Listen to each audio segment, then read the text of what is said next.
kick this shit in the teeth? Yeah, I am. Ladies and gentlemen, the man with the best diction in, seriously, Vancouver, Los Angeles, Nevada, wherever he is.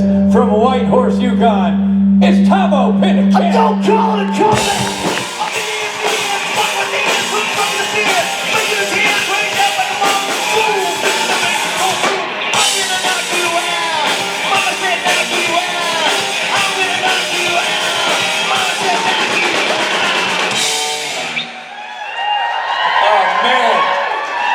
The best intro we have all weekend.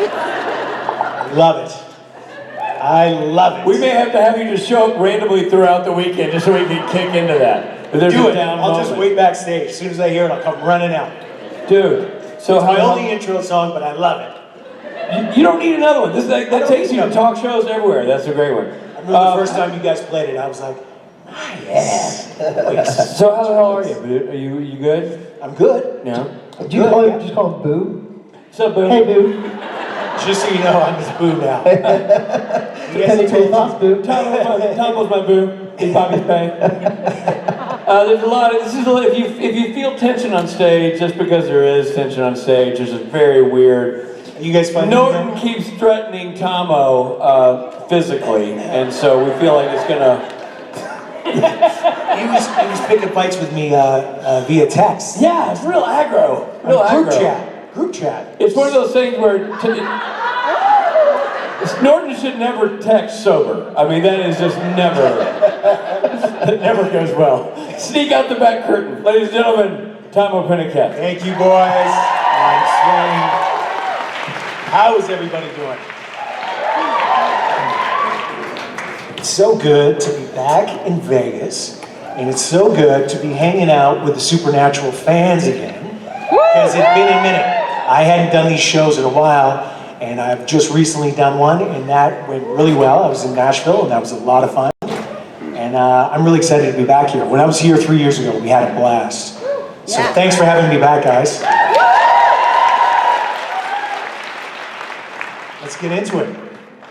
Hi, my name is Kim. I'm from Florida, and my question was that with Sam Dean's reputation for converting former enemies into allies, right as Gadriel was becoming an ally, his character was unfortunately cut short.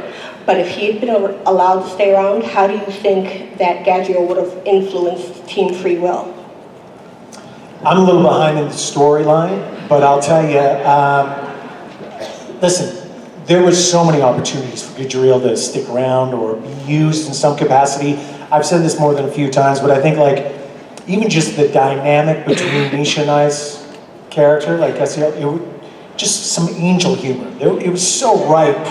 We had one little cool scene, and I remember finishing that scene, and Misha and I both were like, that was funny. There's some stuff here. Let's hopefully they write for it. They didn't, we didn't get that opportunity, but who knows, man, season 15, they might be bringing back a lot of old characters. And I would love nothing more than to come back and play that guy again, because he was an interesting character, man. It was a violent ending, but he was trying to make things right, and I would just love to come back and play with the boys again and to play Gadriel. I'd never played an angel before, and just being part of this fandom and having this experience with you guys for 5 years now has been really incredible. So I don't know if I answered your question. Let me turn it on you briefly. What do you think? In what capacity would Gadriel have helped Team Freedom?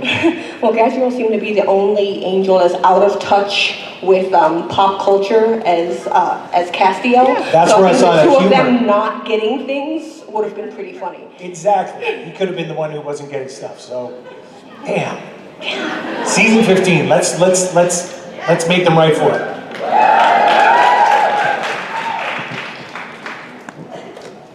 Hi. Hi, Tahmoh. So I know you're an avid book reader, and particularly science fiction. I was wondering what your favorite sci-fi book is that you've ever read. Favorites? I really, really love William Gibson. He's an amazing writer. He's an incredible writer. Always one of my favorites. And watching him progress as a writer. You know what I mean? I think his first book I read when I was 14, and just watching his writing style and him get better as an artist over the years has been really an incredible journey. I love Neuromancer. I love Do Androids Dream of Electric Sheep. I love More Than a Few Philip K. Dick books. Yeah, to name a few. Have you read any of Gibson's stuff? I don't think so, no. You should. You should. I would really encourage you to start with some of his earlier work and then move forward. He's a fantastic writer, and he actually lives in my neighborhood in Vancouver. I see him around all the time. He's one of the few people that I kind of get starstruck with, and I've just turned into a babbling idiot too many times with him that now we pretend that we don't know each other. We really do, because he eats at my favorite, one of my favorite breakfast places too. Getting starstruck is the strangest thing, because I've met some legit big celebrities, ones who I respect and are incredible. Like I remember I met Jamie Foxx, and I was like, yo, what's up, Jamie? Like, it was just like cool, and I was like, love your work, and we were just bros. And then I saw William Gibson the first time, and I was like,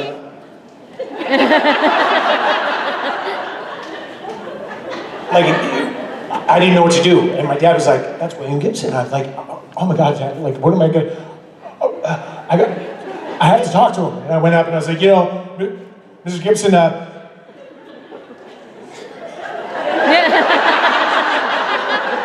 love your books.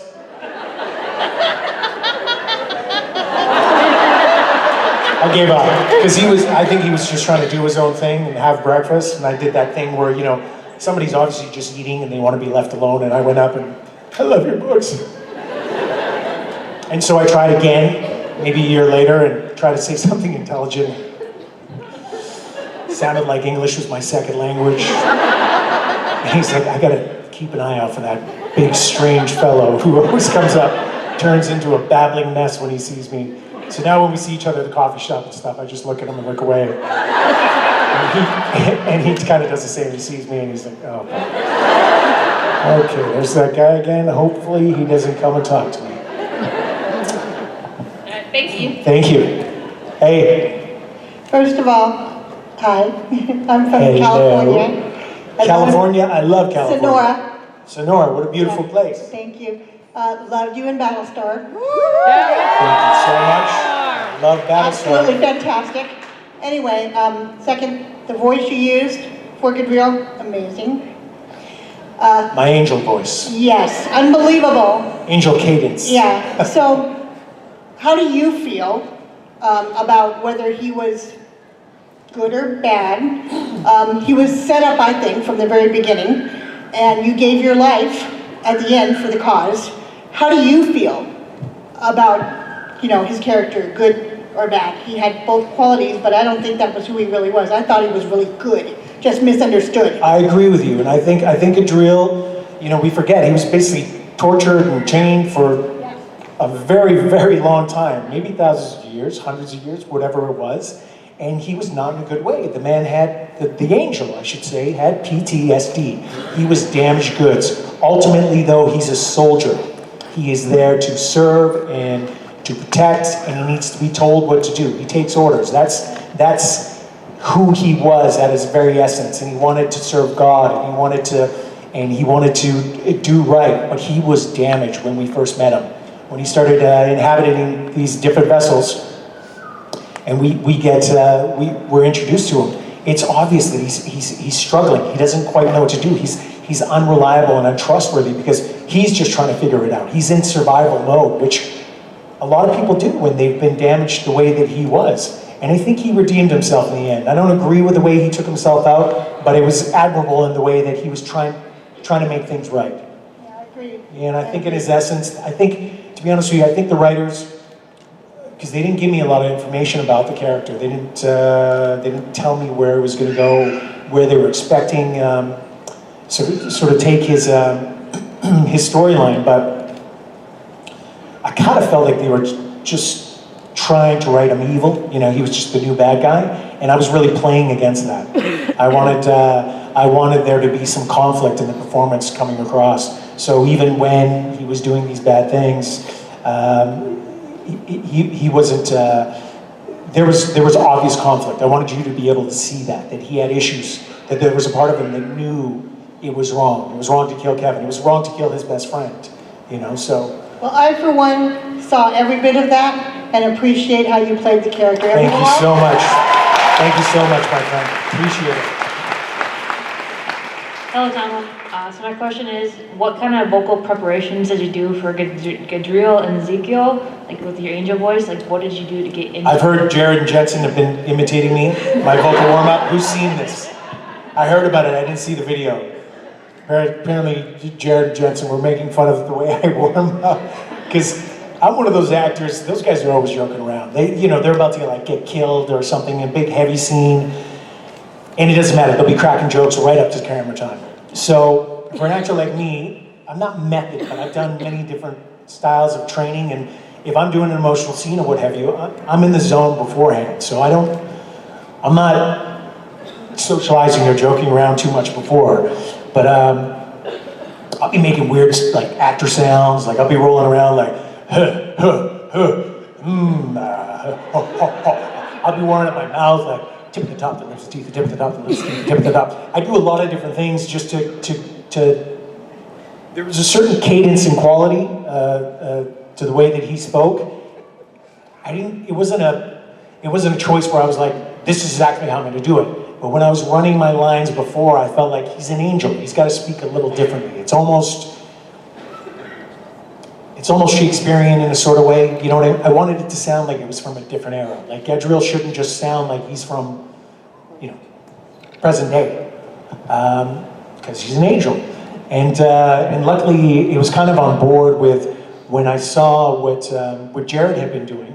And I know most of you have heard the story, but I thought I was going to be playing Gadriel the first time. It was up to me. I make my choices, and I'm Gadriel. And then Jared was going to follow suit afterwards. And then the first time that I was shooting, the director was like, "Hey, do you want to see what Jared has done?" And I said, "What he's done with what?" And he said, "With Gadriel, with playing the angel." And I go, what? I thought I was going.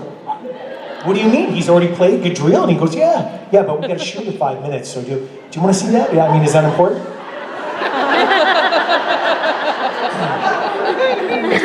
I was a little upset. I was like, it might be important. I don't know, he's the lead of the show.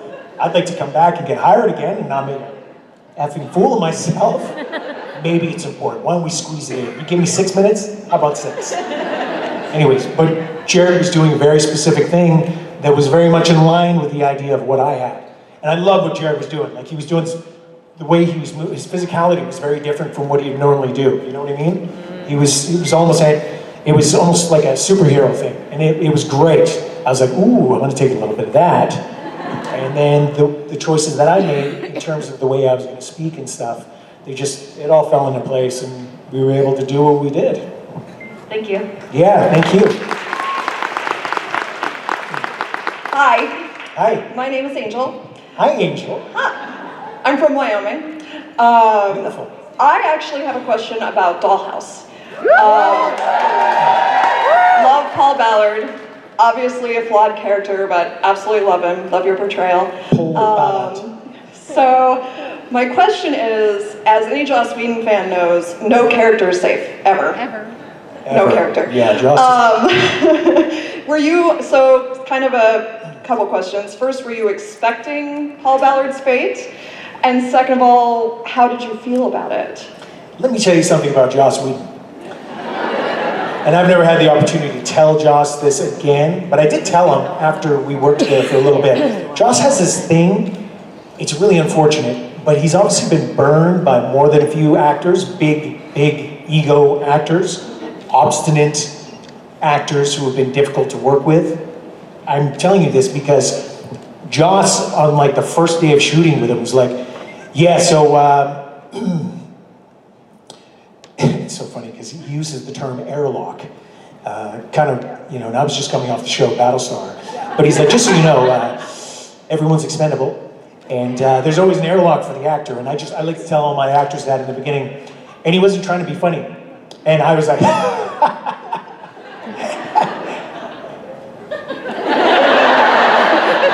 wait, are you being serious? He's like, oh yeah, I'm very. What? Joss, Jesus, you threatened me on the first day? That doesn't make me feel very good. That's not gonna be conducive to me doing my best work. Joss, tell me it ain't so. No, it's true. I just tell actors that because I've had a lot of difficult actors, and I go, do me a favor and let's revisit this conversation after we get over this first day. But yeah, he would do that. Maybe there was a part of him joking a little bit, but he does remind people that. And it's true, it's part of Joss Whedon's thing. And listen, I came from a show right before that. Battlestar was like that too. A lot of characters died. And it's part of the game, unfortunately. On Battlestar, we used to, every time we got a script, pretty much most of the supporting cast, we would be flipping through that script like, oh God, oh God, oh God, am I dead, am I dead? Oh my geez, oh my God, I've been shot. I've been shot, I've been shot, I've been shot. Oh my God, and then you'd be skipping ahead, trying to see if you were gonna make it. He's still alive, I'm bleeding out, oh my God, I am bleeding out. This is it, I'm done. I shouldn't have signed that lease. Oh my God. And then you find out you survived, and you're like, yes, yes, yes. It's horrible. There's so much insecurity in our job. God, it's terrible. Joss, again, horrible man that he is. He's a beautiful man. He's very brilliant, and we ended up becoming friends on the show. I really liked working with Joss. Didn't like the way he started that way, and I did bust his balls about that more than a few times. And I told, like, you know, we'd be doing press for the show, and I'd be like, yeah, except for Joss, like, pulled me aside in the beginning and told me that there was a good chance I was gonna die if I pissed him off. So that was a little weird. So I got him back a little bit for that. Thank you. Hi. Hi. What was it like having a fight scene with Jared? I mean, it was good. It wasn't the craziest fight scene. Like, I threw him over a table or something, didn't I? Gave him a couple little slaps. He stepped on you. Was that how? Oh was yeah, that? he stepped on my neck, didn't he? Yeah. Nothing. He's got pretty feet. Didn't hurt at all. I was like, is that it? It's more like, is that it? No, it was good. He was, he's, you know, one thing I think that people don't acknowledge a lot is you guys, you know, you're true fans of the show, but these guys are craftsmen. They've done hundreds of hours of television, so they know how the whole process works. Stunts, setting up, shots, directing, everything. They're vets, they've done it all, so they're professional. When it came down to that stuff, that's when Jared does get a little serious. Because most of the time he's joking around and having fun. And then when it comes to a stunt, he's like, okay, let's get down to business, figure out how to do this safely, make sure no one gets hurt, and yeah, it was good. We had that brief little scene, and he was professional, and he was good. He's a big boy, man. He's a strong guy. Not strong enough to take down Master Chow, but you know, there's not many who could take down Master Chow. I'm one of the few. Actually, I wouldn't mess with Master Chow. Master Chow would mess me up.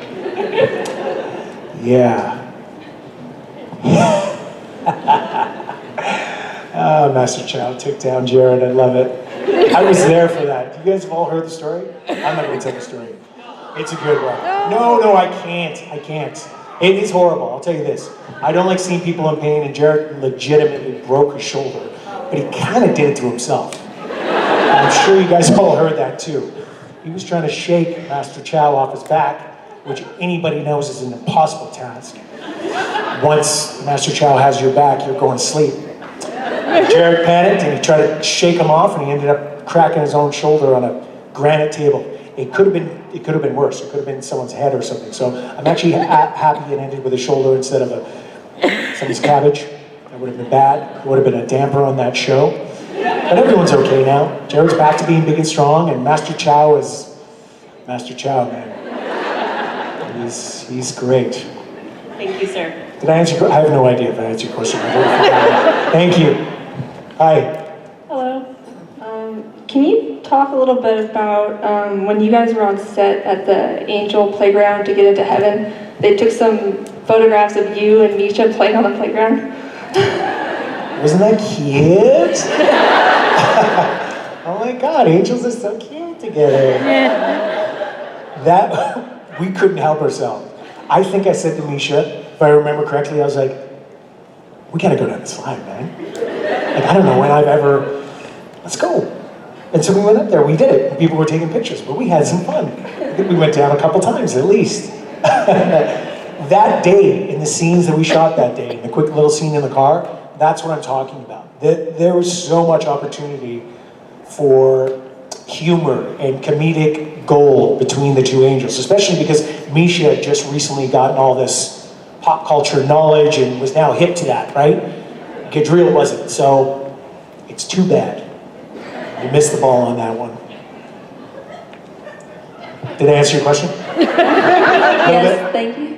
And I do enjoy kids' playgrounds. Not in that way, that sounded weird. Let me take that one back a little bit. Delete that. I have children, so I do enjoy them. That makes more sense. I'm one of those dads who's in there and I'm active and I'm chasing them around the park and having fun with them. Okay, next question, quick. Hi, I wanted to ask you about kind of the Vancouver film community and how we like to play a fun game. Like everybody that we recognize from Supernatural, what other Vancouver-based show have they been in? Yeah. And just kind of the influence that Supernatural, like film and crew, and a lot of the actors are also Vancouver-based. Yeah, of course. Listen, there's only there's a handful of shows that have been shot in Vancouver and went for a significant amount of time. And you're going to see the actors recycled. Like, you'll always recognize a Vancouver show because you're going to see one of your actors from a different show there again on a, like, shows that go 16 years, 15 years, even in its 10-year period. Like one of my best buddy, Alex Bonovic, he's been on Supernatural 3 different times, 3 different characters. I was on Smallville 2 different times, 2 different guest stars. Stargate was the same way because it's a city, but it's not a huge city. So there's only so many of us. They gotta recycle you. I remember the second time for Smallville, they asked me to come back. I'm like, they do realize that I just did a guest star 2.5 years ago. They're like, yeah, they don't care. They want you back. They're a different character, maybe someone else. They really don't care. I'm like, they don't care, I don't care. But yeah, the community is, it's great. It's fantastic and it's growing. This year I got asked to be a judge for our union's awards, UBCP awards. And man, I was blown away at all the new young talent, like a lot of the younger actors who are coming up that I haven't had the pleasure of working with. Man, there's a lot of talent coming out of that city. It's great to see. And I want to see more Indigenous product come out of there too. It's happening now, but it's great. Vancouver's been such a film hub for so long, for so many big network shows, but it's good to see some stuff come out of it that's made there, produced there by the locals, because the talent is definitely there. It's been a pleasure doing the majority of my career there, and I look forward to contributing in a filmmaker aspect more in the near future too. Thank you. Thank you. Hi, Tahmoh. Hello. I'm Joni from San Diego. Hi, San Diego. Hi. I love San Diego. So do I. Someone already asked my question, so I wanted to ask you. You've been making your living as an actor for quite a while. Was there ever a time when you thought, this is ridiculous? I'm just getting rejection after rejection. I need to get, a real job? I mean that disparagingly. Trust me. Yesterday? Yesterday? Man, this business, I'll tell you, it's incredibly frustrating. When it's good, it's incredible. And I've been so blessed.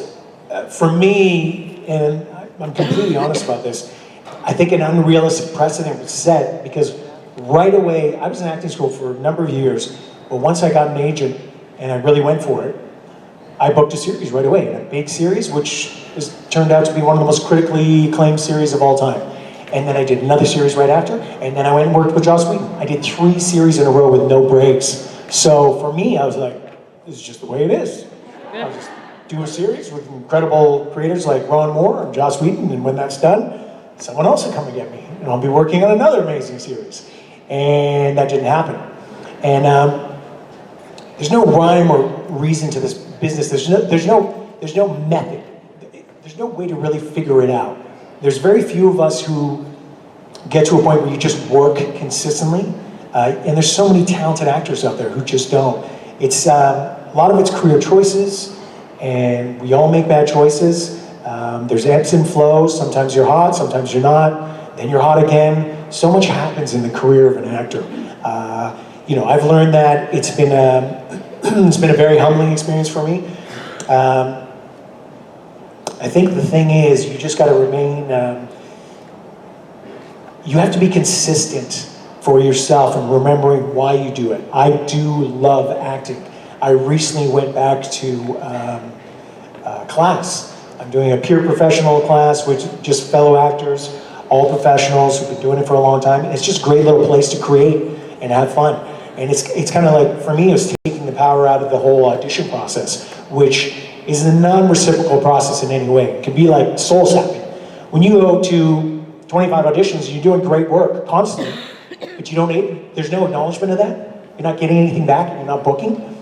It really messes with your head. Even veteran actors, it's frustrating.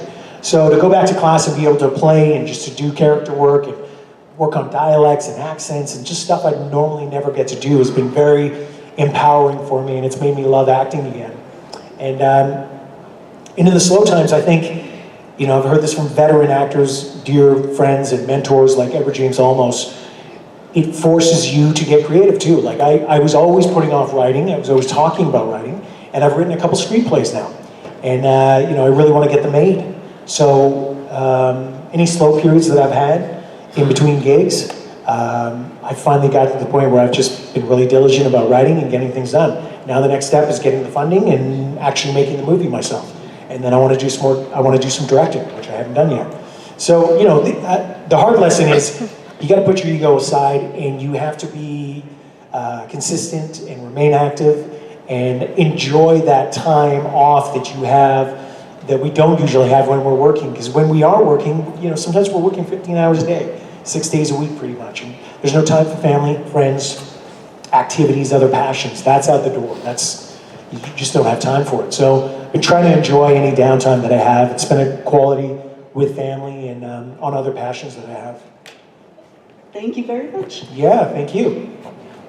Hi, I wondered how you liked working on the set of Trick or Treat, and if you liked working movies or TV shows better, one or over the other. Well, I haven't done a ton of film, but I have done some, and it really depends, man. They're different, you know, it depends on the budget, it depends on the material, the story. You know, there's a misconception, just because you have a ton of money, it's going to be a better thing, you know? It's often not the case. Some of my best work has been when I've been forced to, I don't have a lot of time to indulge and to be creative and play around in a bunch of scenes. I know I only have so many takes, and I've worked on films with that, and it works a different muscle. It can make a very sharp actor. It's part of the reason the Brits are such amazing actors. They're classically trained, that is one thing.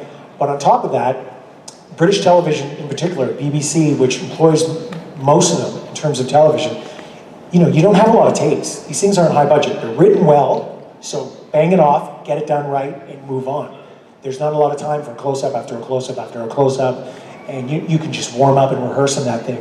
So even though you have big budget films, they're not always the best thing. I remember when I worked on Man of Steel, I didn't have a ton of scenes, but I had a really good scene with Amy Ryan. Yep. And it's fantastic working on something that big with, you know, helicopters moving an entire military base that they built on top of a mountain beside Whistler, and they fly you up in a helicopter. Those things are, you know, the size and the budget of something like that, of a project like that, is pretty incredible to be a part of.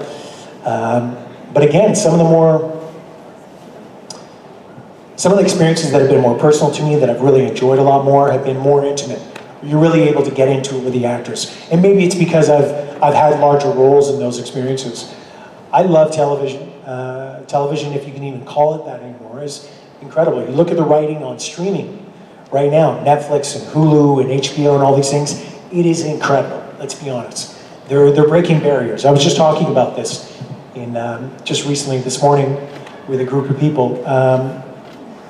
Like you look at the show like the OA, they'll have an episode that's an hour and 20 minutes, it's movie length, and then they have another one that's like 40 minutes. And they're doing it because that's all they need to serve the story. They're not confined to the old model of, we've got 42 minutes and we have to fill in the advertising. This is the day and age we're living in. I'd like to see more artists, more writers and creators take advantage of that. Just break the old barriers. Mike Doherty, amazing. He's an evil, twisted little man. You guys can quote me that, and somebody can put that on Twitter. He's a brilliant guy. I love Mike. I actually haven't seen him in a few years. He's a good friend and a great guy, and he's very, very talented. I can't wait to see Godzilla. Yep. Trick or Treat could have been an amazing franchise, but because of two studios fighting, or whatever the real story is on that, it got held off. We didn't get to see it till 3 years after we filmed it. But if anybody who's seen it, it's awesome. Yeah. It is so good. Yeah. Check it out. Thank you. Thank you so much. Hi, where I'm from New Zealand, and we've got a really vibrant Māori and Pacifica community within the arts, and quite visual as well. What a beautiful country. And you mentioned just before that you'd like to see more Indigenous product come out of Canada, and I've seen that you've been quite active in that as well. Where would you want to see the Indigenous product be, and what would you want to see happen? All of it, any of it. There's North America in particular has hundreds of different nations with rich cultural backgrounds and stories. Unfortunately, a lot of them have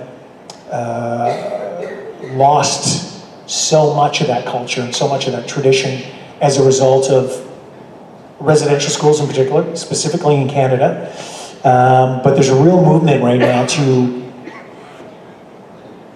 revitalize what's been lost and retain what is left, and to celebrate it, and to specifically language revitalization. There's beautiful languages, dozens and dozens of dialects that there's only a few native speakers left.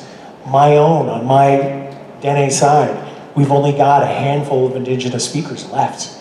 My grandmother's generation passed away, and man, most of that knowledge went with her, unfortunately. But members of my family and our band specifically is really trying to make some aggressive moves towards language revitalization. I personally want to tell aspects of my mother's story when she was at residential school, and some of my family members. So speaking from a personal point of view, those are some of the projects I want to do, and I want to shoot them in the Yukon if I can, and employ Yukon people as much as I can, and Indigenous people in the film industry. There's one in particular that I'm working on, and it'll probably be a short film, but hopefully it garners enough recognition and note that I'm able to get the money for a full feature. Because those are stories that need to be told. There is a large aspect of Canadian population that has no idea about residential school system and what transpired in Canada over a 60 some odd year period, and they need to be educated. It's essential for the strength and unity of the country moving forward, and I have a role to play in that, and I need to see that through. Kia thank you very much. Thank you.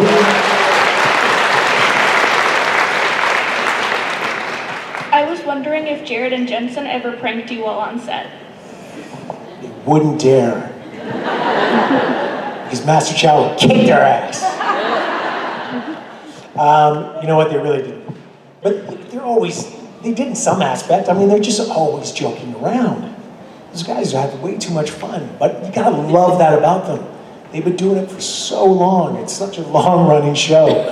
When you're working that many hours intimately with your crew and the same cast, day in and day out, you gotta have fun, and I respect that so much about the boys, that they can just take the piss all day long, you know? I love that term, the British term, taking the piss. It's a good one. Listen, I'll tell you this. Not so much pranks, but when I'm on the road with those guys, and I've done conventions with them, internationally, here, throughout Canada and the United States, the tears of laughter. Like when we're all together and we're in the green room and stuff, I cannot explain the laughter in this group. It is so beautiful and precious. That'll be the one thing that I miss the most about doing conventions with these guys. The group, guys and girls, the whole gang, I just mean everybody involved. It's this group loves to laugh together. And every year that this fandom survives, there's more and more funny stories to talk about, like Master Chow and this and that, and all the stories you guys have heard. And there's just more stuff to joke about and to reminisce and to laugh about. And yeah, it's a special group, man. It's impossible not to have an amazing time with these guys. Thank you. Thank you. Hey there. I'm Elise from New Orleans. And hi. I actually have a question about your role in Altered Carbon. Big fan. Yeah. Can we expect to see you back in season 2? Are you allowed to say? Yeah, I mean, even if I was, I wouldn't be allowed to say, but I'll tell you this. I had an amazing time doing that character. I really wish I had more to do. There was one of the powers that be was really trying to get me written in more, but the network in particular, Netflix, and I still hold this against them, but they really wanted to remain true to the whole switching vessel thing. Sleeves, as they say in this universe, actually. So that opportunity wasn't there, so I just made the most out of the 2 episodes that I did. But it was so cool doing that character, and it was one of the rare times that I was able to do the work.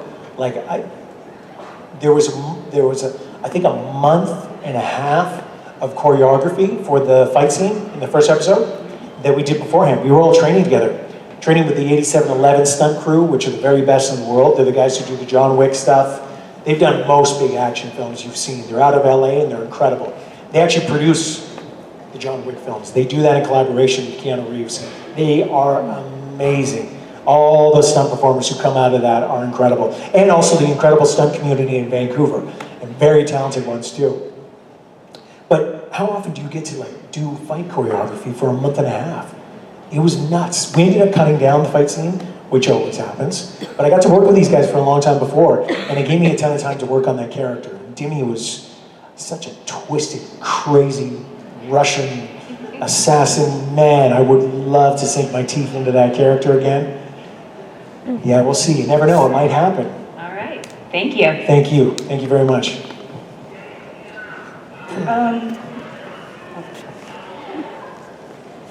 My question is, what is your favorite memory working on the set of Supernatural? Working on the set of Supernatural?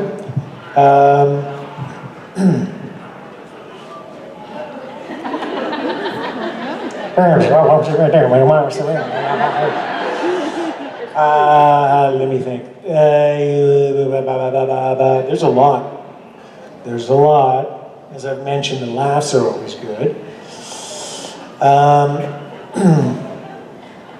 I've told this story a million times, but I think it was really, really touching when I was doing an emotional scene with Jensen. We were having a real connection. We were in it. Jensen gives 100%. I love that. Like, you never know if an actor's going to bring it. Sometimes the leads of shows, unfortunately, they'll save the good stuff for their coverage. You know what I mean? So they're not going to give you so much back, which is unfortunate. Actors get lazy sometime, or they only have so much energy. They're the lead. Maybe they've got a ton of scenes throughout the day, but doing this really intense scene with Jensen, we're in it. We're in it. And I'm thinking, I actually have a moment where I break character, and I'm like, yes. I love an actor when he gives it back 100%. And then I heard, I was like, is that what I think? Yes, it was. Yes, it was. Don't you dare break. Real tears. This is a real scene. This is a good scene. Don't you dare break it. And I saw Jensen about to break, and he was trying not to break, so we were using it in the scene, and we kept eye contact. And then it was followed up by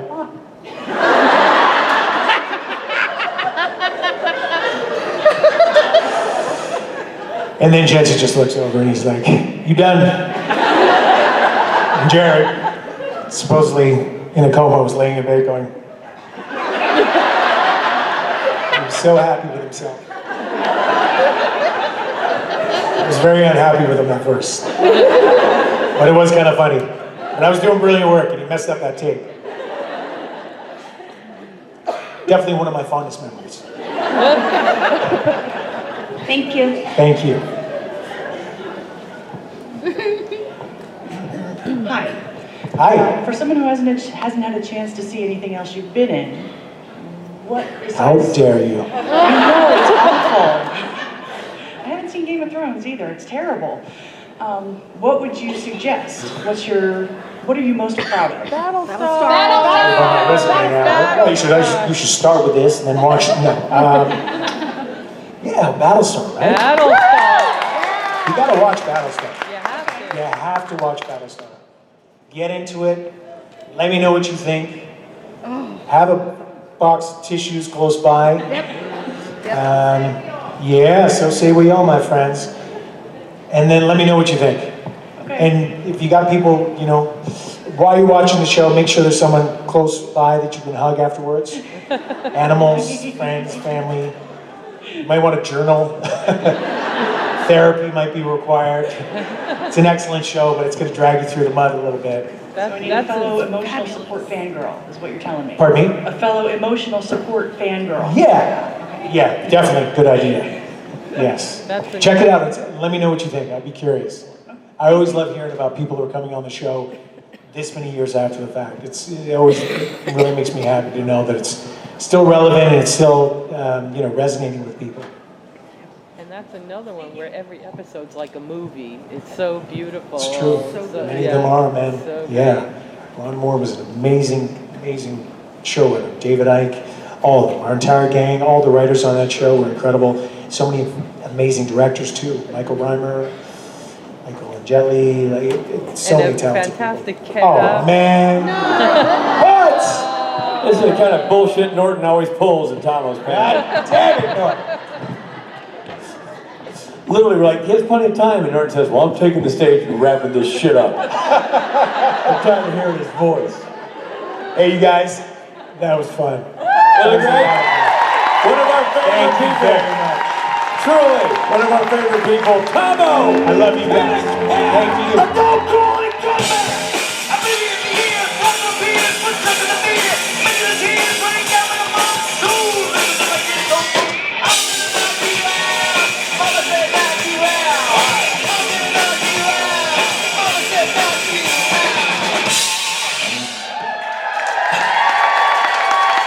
As a parent, that seems like not great advice from a mother.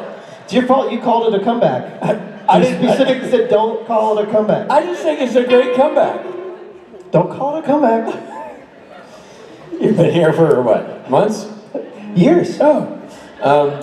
Listen. Rocking his peers, putting suckers in fear. Oh. Wow. Making the tears rain down like a monsoon. Did you hear that bass go boom? I do now. Yeah, we're knocking people out. Your mother advised you to knock somebody out. That's right. All right, so now it's time for us to leave stage.